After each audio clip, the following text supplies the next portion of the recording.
Welcome back. This is Lecture 12, Part 1, and we're coming into the introduction of the book of Acts, the book of Acts. Now, the theme we're going to be working with is going to be the following, which is Acts. The book of Acts is to the New Testament, what Joshua, okay, and through 2 Kings is to the Old Testament historical narrative.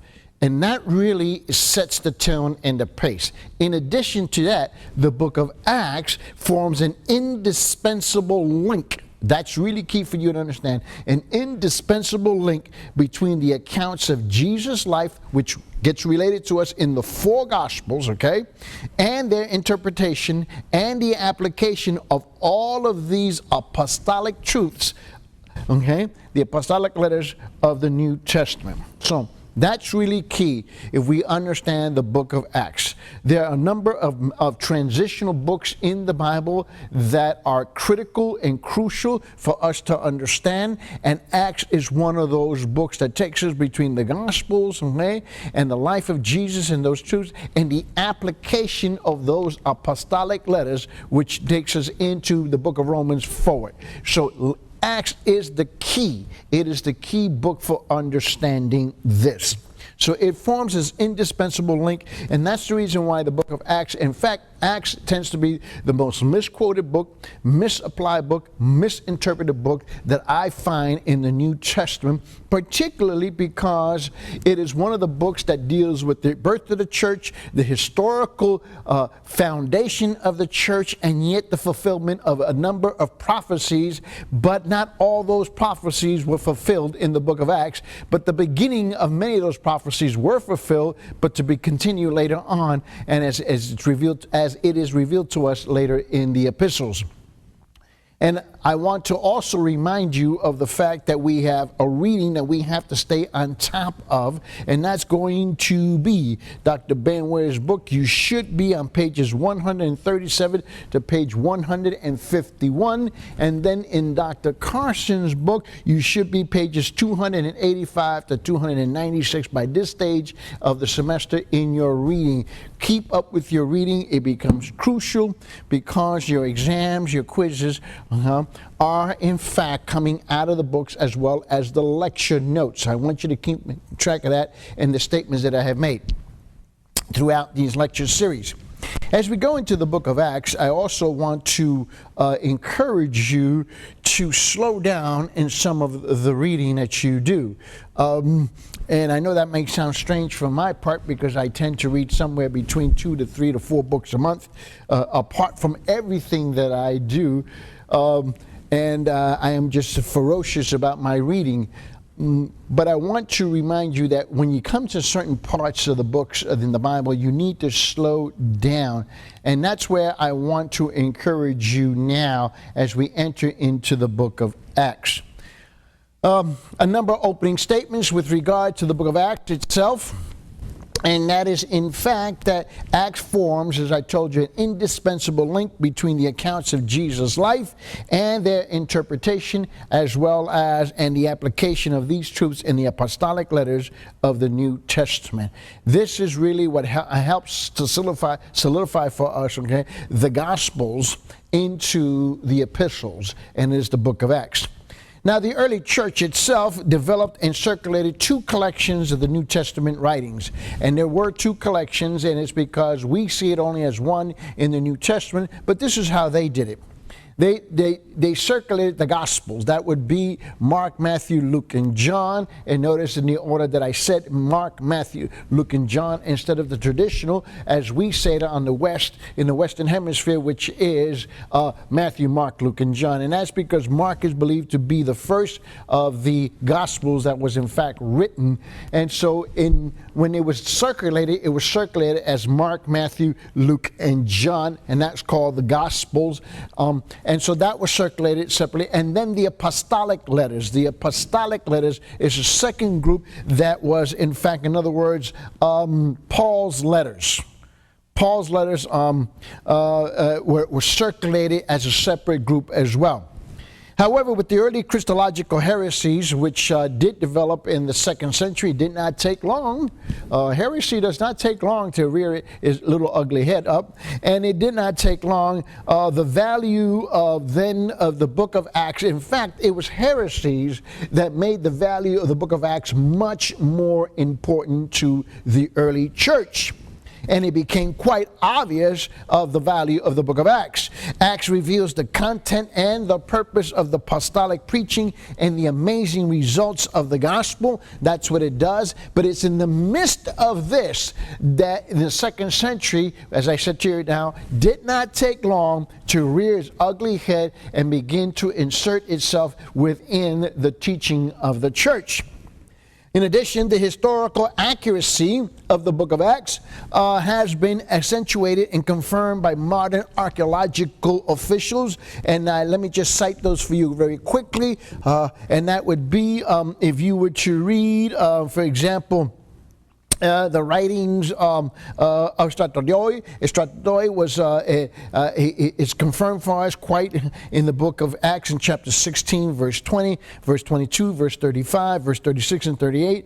Also, if you look at Luke 22:4, Luke 22:52, Acts 4:1, Acts 5:24, all the way to verse 26. The Polytarchs in the book of Acts as well, in chapter 17, verse 6 and 8, as well as in Acts 28:7. If you look at this, and there is a great text that deals with this and is written by A.N. Sherwin White. And Sherwin White wrote Roman Society and the Roman Law and the New Testament. And he takes time to document the accuracy of the book of Acts, along with the historical data involving all of the Roman government officials that are mentioned in all of these verses that I just finished citing to you. And it is extremely accurate as it is laid out in the book of Acts. Luke records as well the tensions, the early tensions and the struggles within the early church. There was tensions and struggles within the early church. Even the fight between the Apostle Paul and Barnabas, if you remember that in Acts chapter 15 and verse 39, you find that in there. So this reflects, I think, a very fair and balanced research, historical, theological writing. The book of Acts lays out much for us that I don't think that at the very beginning we would have wanted to mention if we were trying to protect the church. Now, the title of the book itself is found slightly different forms in the ancient Greek text. You do find it, it's laid out differently. That is true. So I wouldn't argue with that. You know, there's about 5,000, something like 5,000 copies of manuscripts, which were all handwritten, hand copied. They've now been, in the last few years, they've been digitized. Those manuscripts have been digitized and been made available to us. And I have a set of the digitized scrolls of the Greek manuscripts. And so as I go through them, you find a number of different ways that the book of Acts is, in fact, referred to as a title. However, the content itself is quite accurate, and there is very few variations of the actual content in the writing in the book of Acts from manuscript to manuscript. The variations have more to do with the way something has been said and or spelled. For example, if we would take the manuscript, which would be the Sinaiticus is and Tertullian referred to it, or the Dynamis, which Eusebius refers to, and in fact the American Standard Version of the Bible and the New International Version of the Bible particularly draw themselves to these particular manuscripts that I just mentioned to you. And then you have the other one is the Vaticanus, and this is it has that one has quite a number of inscriptions later later on that were added to it, and it's of which Irenaeus, Tertullian, Cyprian, and Athanasius, the church fathers, have all agreed, and it says, literally, it says Acts of the Apostles. Acts of the Apostles. That's how the book of Acts is titled. And then you have another one, it's called Acts of the Holy Apostles. Of the Holy Apostles. You'll see that as well in there. And so you have a number of manuscripts, but they're all within the same range in terms of title. You could change, you could create a number of other titles if you wanted to. You could call it the Acts of the Holy Spirit. The Acts of the Holy Spirit in the birth of the church and in the foundation of the church. The Acts of the Holy Spirit in the lives of the apostles, and so forth, because all of this would be quite accurate. It would just be a different prism, if you will. If you were to turn a prism, it would still be the same essence, but you would see different angles of the life of the early church. It is possible that the Greek word, or praxis or praxisias, which is the word acts or ways or behavior, deeds, practices. Those would be all different types of synonyms for the book of Acts, the book of deeds, the book of practices, the books of ways of doing things, the book of behavior, reflect primarily an ancient Mediterranean literary genre, which denotes the lives and the actions of famous and influential people. And that would be, in this case, would be John, Stephen, Peter, Philip, Paul, etc. So the book probably originally had no title like Luke's Gospel, and later on we get these various titles. However, the actual content itself in these manuscripts that have been made available to us now today, and particularly affirmed and confirmed through us through the Dead Sea Scrolls, the Dead Sea Scrolls that was found in the Qumran region in 1948. And so you see all these manuscripts, you will see them labeled Q, Qumran 1, Qumran 2, Q2, Q3, Q4, and that's how they've been digitized for us, and so forth. And I want you to understand that really the key here is that the actual content, and let me put it in layman's terms. If you were to take Acts chapter 1, verse 1, and go all the way to the last chapter and verse of the book of Acts, that's the actual content. There is very, very little variation among the 5,000 plus on manuscripts that have been found. Now, there are, and I should mention this, that there are two distinct textual traditions that do exist of the book of Acts, and the shorter one is the Alexandrian manuscript. That would be P45 and P74. Those are the numbers of those particular manuscripts, the sections A, B, and C, and that would be what they call traditionally the Western family of manuscripts. The Western family of manuscripts, those are called that, with P29, P38, P48, and D. These particular manuscripts seem to include a little bit more details.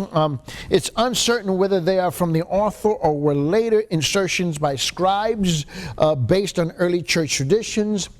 However, so those are the two basic schools right there that you have in terms of manuscripts. As I mentioned to you, you have the Alexandrian manuscripts, which would be P45, P74, okay? Then you would have the Western, which would be P28, P29, P38, P48, and Section D, because that's how they needed to find a way of categorizing and labeling or numbering these manuscripts, and that's how they did it. But there is some things that were later inserted. What we don't know is how they were inserted, the way they were inserted, but we are certain that scribes were involved, because only scribes were the ones who were charged with this. And now most textual or text scholars, or textual scholars, if you will, believe that the Western manuscripts, the first set that I mentioned to you, have later additions because the later scribes tried to, number one, smooth out or try to fix unusual or difficult text in the translation, Or number two, they added additional details as they went along. And number three, they added specific phrases to accentuate specifically Jesus as the Christ. And or number four, they are not quoted by any early Christian writers in the first 3 centuries. I think the scholar F.F. Bruce, in his textbook called Acts Greek Text, in fact, I have a copy of that, and specifically on pages from 69 to 88 or to 80 is where he really addresses this issue. And so if you want a little bit more detailed discussion about that, you could read Bruce Metzger's book, and that would be the textual commentary in the Greek New Testament. And that one was published by the United Bible Societies, which is a really good source. And so they deal with that. And I just bring that to your attention because that does exist as a point of academic theological studies, and particularly in the area of textual context scholars. A little bit about the author, since we had spent so much time in the book of Luke itself. If you remember when we were going through the Synoptic Gospels, I want to draw your attention that the book is anonymous, but Luke is strongly implied that it is Luke himself, the Gentile Luke, who authors the book of Luke or the Gospel of Luke, to be the same author here in the book of Acts.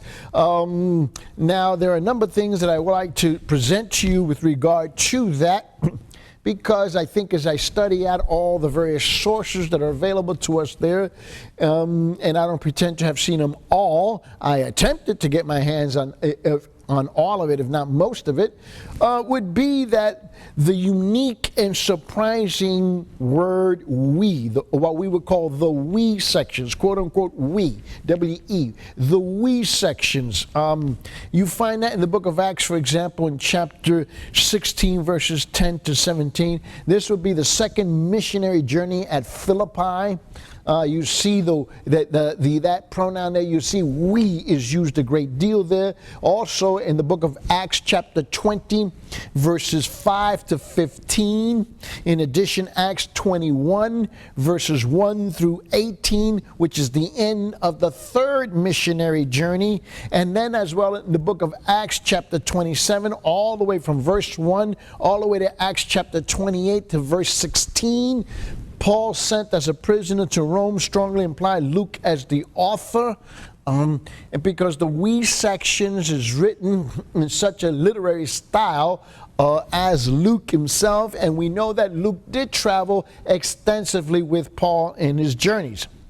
Secondly, the connection between the third gospel, which would be Luke, and Acts is obvious when one compares, and I think we do need to compare Luke chapter 1 verses 1 through 4 as well as Acts chapter 1 verses 1 and 2. So briefly, let's do that. If you remember, we spent a lot of time on this, but I want to remind you of this once again so we can make the appropriate connection. And if we go into the book of Luke, in chapter 1, just to remind you as a point of reference for us, in chapter 1, verses 1 through 4, and then we're going to tie with Acts chapter 1, verses 1 through 2. And you can see where the strong implication for Luke being the author. He said in Luke chapter 1, verses 1, he says, "Inasmuch as many have undertaken to compile an account of the things accomplished among us," notice among us, or very similar to the we sections of the book of Acts, just as they were handed down to us by those who from the beginning were eyewitnesses and servants of the word, it seemed fitting for me as well, having investigated everything carefully from the beginning, to write it out for you in consecutive order, most excellent Theophilus. And remember, I explained to you, when he said consecutive order, he's not talking about a biographical or chronological order. We in the West, we take consecutive order and somehow we define that in our head as being chronological, biographical, but it's not. He's talking about the consecutive order of the unfolding of the events, not necessarily in the chronological order of the unfolding of those events. And so you can see in verse 4, so that you may know the exact truth about the things you have been taught. So this is Luke establishing for us the foundation of how he went about to put together the Gospel of Luke. Then you flip back over to Acts chapter 1 and see the first 2 verses. The first account, I composed, Theophilus, he's talking about the book of Luke, about all that Jesus began to do and teach. Now look at verse 2. Until the day when he was taken up to heaven, and after he had by the Holy Spirit given orders to the apostles whom he had chosen. So now he begins to unfold for us the book of Acts. So here is the most strong possible evidence in this prologue, if you will, of Luke being the same author of the Gospel of Luke as well as for the book of Acts. So then thirdly, the mention of the Gentile physician. There's a mention of a Gentile physician, and the only Gentile physician that we know of that is mentioned. I'm not saying that others did not exist during the New Testament time or even during the time of Jesus or during the life period of Luke himself. But I'm very specific here, and I want to say the one that is mentioned, the connection here. So the mention of a Gentile physician, specifically in the epistles and the letters of Paul, since he was a companion of Paul. We see this specifically made reference to in Colossians in chapter 4.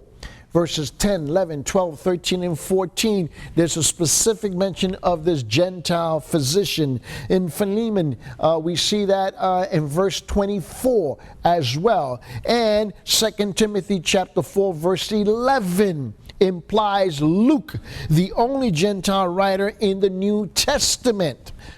So those link us strongly that it is the same person, Luke. And then there's the unanimous witness of the early church, what I believe cannot be underscored enough. These were the eyewitnesses of their day who give forth testimony. The Mauritanian canon fragment, which we've discussed extensively before, that particular document, which is written somewhere between 180 and 200 from Rome itself, says that it was compiled by Luke the physician. That document, which is a historical document, specifically implies that it was Luke the physician who compiled the book of Acts. And somewhere around between AD 130 and 200, when you take that time period, we have a number of early church fathers. We would have the writings of Clement of Alexandria.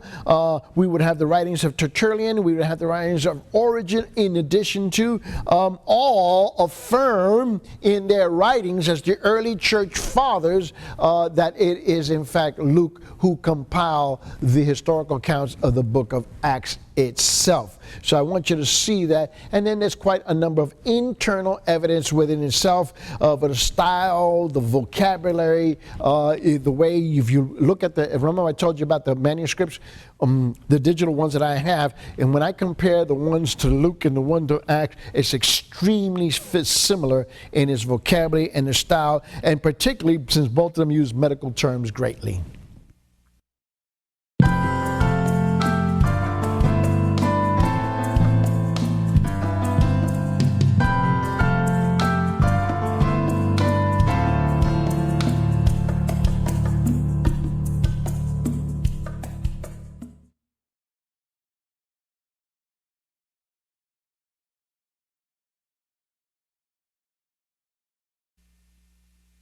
Welcome back. This is Lecture 12, Part 2, and let's continue talking about the author himself, since this has, in fact, become a point of controversy with regard to the book of Acts.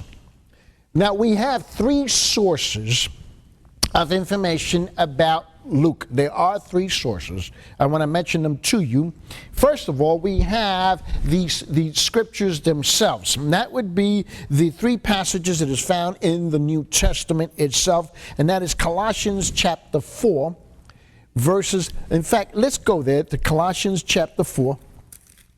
And go with me there and look at verses 10. Colossians chapter 4, verses 10. Verse 10. To about 14. Yes, to about 14. Look what it says. Aristarchus, my fellow prisoner, sends you his greetings, and also Barnabas' cousins Mark, about whom you receive instructions. If he comes to you, welcome him. And also Jesus, who is called Justus. They are the only fellow workers for the kingdom of God who are from the circumcision, and they have proved to be an encouragement to me. So now he mentions here, first of all, in the order, the Jewish disciples, followers that were with him. Then notice the next tier. And then he says in verse 12, Epaphras, who is one of your number, a bondslave of Jesus Christ, sends you this greetings, always laboring earnestly for you in his prayers, that you may stand perfectly and fully assured in all the will of God. Verse 13, for I testify for him that he has a deep concern for you and for those who are in Laodicea and Hierapolis. And then verse 14, Luke, the beloved physician, sends you his greetings, and also Demas. So the Gentile believers who traveled with Paul are the last group that's mentioned here, and Luke is among them. There is, I think, very little doubt that this is the same person that is being mentioned to us. In fact, we also see it in addition to that. If you go to, well, let's see. You could go to 2 Timothy as well. You would see in 2 Timothy chapter, I believe it's 4. In chapter 4. And if you go there just quickly with me in 2 Timothy. And you'll see this also in verse 11, where it says, only Luke is with me. Pick up Mark and bring him with you, for he is useful for me in service. This is the same Luke that is mentioned here. We see it here, mentioned here. So you have quite a number of, I think, the internal evidence within the scripture itself that allows us to draw the conclusion, and very strongly, if you will, that Luke the physician is in fact the author here. And then we have obviously the book of Acts itself, which affirms that. Then we have a second source in the 2nd century. As I had mentioned to you, we have the anti-Marcion prologue to Luke, and that was written in there, heavily affirms Luke as being the person. And third, the early church historian of the 4th century, Eusebius. He wrote as in the very well-known ecclesiastical history. He says specifically in section 3, part 4, he says, Luke by race, a native of Antioch, and by profession a physician, having associated mainly with Paul and having companioned with the rest of the apostles less closely, has left us examples of that healing of the souls which he acquired from them in 2 inspired books, the Gospel and the Act of the Apostles. So very early on in the history of the church, which is affirms that it is Luke himself who writes it. There is a somewhat of a composite profile of Luke himself. He is a Gentile, we know that, okay, because as we read earlier, Colossians chapter 4, verses 12, 13, and 14, he's mentioned along with Demas and Epaphras as helpers, and not with the Jewish helpers. And so he's mentioned with as the Gentiles helpers. He's not mentioned in the category with the Jewish helpers. He's from either Antioch, which is of Syria, and the anti-Marcion prologue to Luke mentions that, or he's a Philippi of Macedonia, which Sir William Ramsay, which is a great historian, he says that in March, he mentions that in Acts chapter 16, verse 19. So he falls that he's actually from Macedonia. We know that in Colossians 4:14, he is a physician, or at least he's a very well-educated man. We know that to be true. In fact, Luke writes the best Greek of everybody, it is Luke. He has the standard for the writing in the Koine Greek. Then he also became a convert in middle of adulthood after the church was started in Antioch. We know that he was already a full-grown man, fully educated already when he comes to the faith. That same document that I mentioned earlier, to the Anti-Marcion prologue, mentions that specifically in those writings. We know he was Paul's traveling companion because, as I told you very early on in the last class, in all of the we sections, this is Luke that's writing there. We know that at least it is strongly implied that he was not married, he was unmarried, so he traveled extensively and freely with Paul. He wrote the third gospel, which would be the Gospel of Luke and Acts, because they have a similar introduction and a similar style and vocabulary throughout. You see it, that this has to be the same person. And we know that he died because all the historical accounts which is recorded, okay, in Boeotia, which is the, it's spelled B-O-E-O-T-I-A, Boeotia, which is the central part of Greece. Okay? We know that he was around the age of 84 when he died there. Now, there are challenges. I think I need to, I would be remiss not to mention it, but I should, and I want to do that. Now, there are challenges to Luke's authorship. There are those who challenge it, okay? And so let me go a little bit through that with you so you understand that. Number one, Paul's preaching on Mars Hill in Athens uses Greek philosophical categories and terms to form common ground. You see that in the book of Acts in chapter 17. But when you get to Romans chapter 1 and chapter 2, Paul seems to regard any common ground, in other words, nature, the immoral witness, and all that, as being simply futile. So the challenge is that you have two distinct styles of writing here, and so there is a possibility to challenge that authorship based on that. Paul's preaching and comments in the book of Acts depicts him as a Jewish Christian who takes Moses seriously, but Paul's letters depreciate the law as problematic,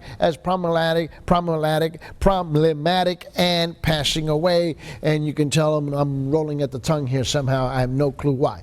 And so that argument is used, that if you recall in the book of Romans, when Romans starts out, Paul really disregards the law, but he disregards it the way the Judaism had interpreted and used it, how the Pharisees and the religionists and the legalists and the moralists.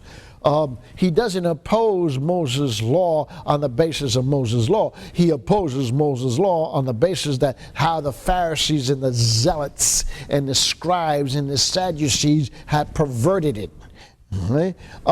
So I think that really, it is an argument, I will tell you that is an argument, as opposed to when in the book of Acts, Paul embraces it, okay, as the fulfillment of the prophecy of the Messiah, Jesus Christ. So they see two distinct approaches here, and that is true. I want you to know that is true. However, the reason for its truthfulness is quite distinct than the one that is presented in these counter arguments as to the authorship of Luke himself.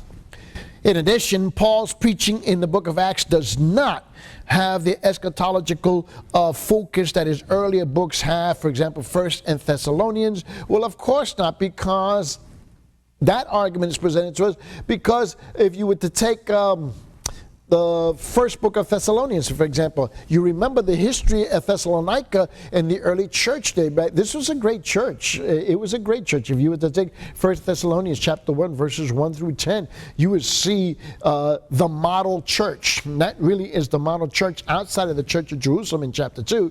You would see the model church there quite distinct, but you recall they had been deceived. And so Paul's writing really a letter of correction as well as a letter of encouragement there.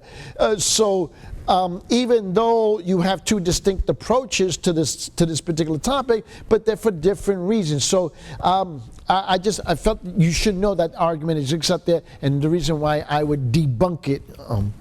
And then fourthly, the contrasting terms, the styles and the emphasis is interesting, but it's not conclusive. When the same criteria are applied to the Gospels, the Jesus of the Synoptics speaks very, very differently from the Jesus of the book of John. And I think that's obvious. It's quite obvious. Yet very few scholars would deny that both reflects the life of Jesus. So, again, that argument has been used by textual scholars. And the problem with some of these guys is that they become myopic, if you will. They get so closed in. You know how you see a horse running down the track with the blinders? They get so closed in on something and they don't see the landscape. They just see this one little road here. And but those arguments have been used to advance the challenge to Luke's authorship. In addition, when discussing the authorship of Acts, I think it is crucial that we discuss Luke's sources, but because many scholars, for example, if you were to take C.C. Torrey, believe that Luke used Aramaic source documents or oral traditions for many of the first 15 chapters. That's his strong belief. Well, if this is true, if it's true, Luke is an editor of this material and not an author. And I think that probably is where we missed the mark also. Even if in the later sermons of Paul, Luke only gives us a summary of Paul's words, not verbatim accounts, Luke uses of the sources is as crucial a question as Luke's authorship of the book itself. When we use the term author and we use another term as editor, okay, I think you and I would agree that there is a difference between an author and an editor. Would we agree to that? Okay. But Luke never denies that he's the editor, and so I remember when I was studying, and I remember this. I was at USC, and I was in the School of Religion there, and in our doctoral program. And I remember one of my professors. He just went absolutely crazy on this point. And he was going on, and I can remember that we were sitting there, and the classes at the doctoral level, they're not large classes, because by the time you get to this level, the numbers get severely reduced. And so we're sitting in the classroom, and I could see the guys all shaking their head, and they were agreeing with the professor. I'll never forget it. And Professor Gershwin was Jacob Gershwin was just going absolutely crazy on this point about that Luke was not the author. And he actually spent 4 class sessions on this.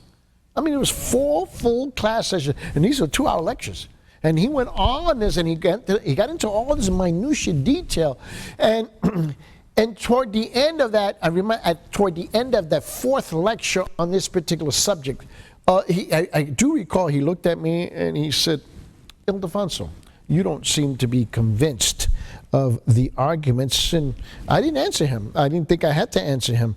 And because he was making a statement, he wasn't asking me a question. And so I just looked at him, and I could see, the other gentleman turned around, looked at me, and the guy 2 seats next to me, to my right, he says to me, he says, "Well, you're not in agreement with the professor?" Now, he asked me a question, and I said, "No." So the professor heard that, and he said, "Well, why not?" I said, "Well, here's my problem." I said, "May I go to the board?" And so I went up to the board. And I went up to the board, and I wrote, I drew a line. On the left side, I wrote the word editor. On the right side, I wrote the word author. And then I underscored each word, and I asked the class, I said, "Define what is an editor. What does he do?" I said, "Well, he compiles what other people have written, or what's been written about, whatever subject matter has. So he compiles it, right? And he formulates it into a storyline." Am I correct? Is that what an editor does? Yes, okay. Now what does the author do? The author does the actual writing, correct? They said, yes. So I said, so we've spent 4 classes, I'm listening to this, and I said, maybe I'm just stupid here. Forgive me. And I said, I'm not trying to challenge, Professor Gershwin. I'm not trying to challenge your authority here, but I'm not. I said, I'm not getting it. I said, I know I'm a simple guy, and I'm just not getting it. I says, Luke never claims to be the author. Clearly, we read in the book of Luke, chapter 1, verses 1 through 4, that he compiled. Am I right? Remember that? Just let me show you this. Go back to Luke chapter 1. I know this is a minutiae point. You're going, well, Brother Eddie, why are you going through all this? Because this is one of the arguments. Look what he says in Luke chapter 1, verse 1. Inasmuch as many have undertaken to compile an account of the things accomplished among us, just as they were handed down to us by those who from the beginning were eyewitnesses and servants of the word, it seemed fitting for me as well, having investigated everything carefully from the beginning, to write it out for you in consecutive order. Okay, this is what the editor does.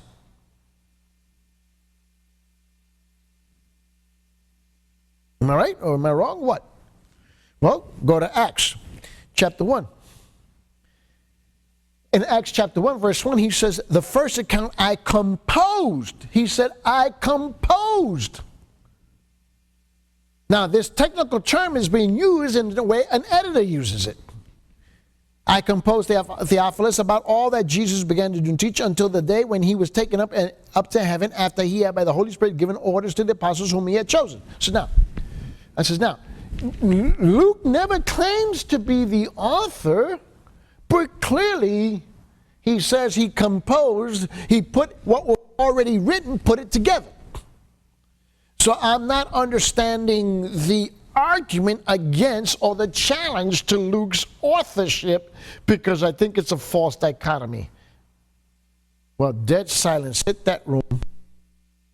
And I remember Professor Gershwin had asked me if I was strongly considered dropping out of the class. And that told me it wouldn't bother me whatsoever, except that I needed the class to finish up. And so if he felt that strong about it, he can ask the dean, which he did. And I went to the dean's office and sat down with him, and I explained to him why, what had actually taken place there. And the dean went to speak to him, and I was allowed back in the class to finish up. And he challenged all my writings thereafter, of course, and I understood why, but I was able, in fact, he forced me to do more and more research is what he actually forced me to do. So it turned out fine at the end. I don't have a complaint about that. But the argument, this argument that he's not the author, or to challenge him on that basis, is one that I could not understand, and perhaps it's just my weird way of thinking, but that I wanted to present that to you because it is a challenge that continues to present itself. Now let's talk a little bit about the dating of the book. There is a lot of discussion, there is a lot of disagreement as to the time of the writing of what we call the book of Acts. But the events themselves basically cover a very specific period, and I think that's what you need to focus on. Again, the content, not the title or the formulation of it, but the content. The actual content covers from AD 30 to AD 63. That's really the time period, okay, that the book of Acts covers. See, Paul was released from prison in Rome in the middle 60s, and he was rearrested and executed under the Emperor Nero, probably in the persecution around AD 65. Okay? So if one assumed the apologetic nature of the book concerning the Roman government, then the date somewhere between AD 64, which is the beginning of Nero's persecution of the Christians in Rome, and or possibly number 2 to the Jewish revolt of AD 66 to 73. And so if that is true, so if one tries to relate the book of Acts, okay, to Luke's gospel in sequence, then the date for the gospel influences the date of the writing of Acts. Since the fall of Jerusalem to Titus in AD 70, that was prophesied, if you remember. In fact, Luke 21, he relates what is said about that in Luke 21, but it's not described. Seems it's prophesied, but there is no description of it. It seems to demand the date somewhere between AD 70. So then if the book of Acts itself, okay, is written as a sequel, it has to be dated in the 80s. Now, sounds a little convoluting, so let me help you with this. The actual writing of it has to be somewhere in the 80s. The content, so AD 80, somewhere in there, if you wanted to argue, if you wanted to argue 70 to 80s, okay, as the actual writing somewhere in there, okay, well, let's take that for the moment. I wouldn't have a problem with that. The issue is, what does the content cover? In other words, I can write to you a letter in 2014 about the details of my life as a boy in the 1950s, okay, and into the 60s. I can write you a detailed letter about that, okay? Now, I write it in 2014, but the period covered is the 1950s and 60s. Follow me? The book of Acts, if you want to argue the date, somewhere between the 70s and the 80s, but the actual content that the book of Acts covers is AD 30 to AD 63. Why? Because the fall of Jerusalem in AD 70 by Titus, the execution of Paul, okay, somewhere around 64, none of that is mentioned in there or described. And the prophecy of the fall of Jerusalem is mentioned, but it is not described. So again, you need to make a distinction on these arguments as to when it was written and the actual content that is actually covered within the text itself. Don't get those two things confused. And this is what part of the argument that's being presented to us is, because they're arguing content as for date and date for content. And once you do that, you get everything turned upside down.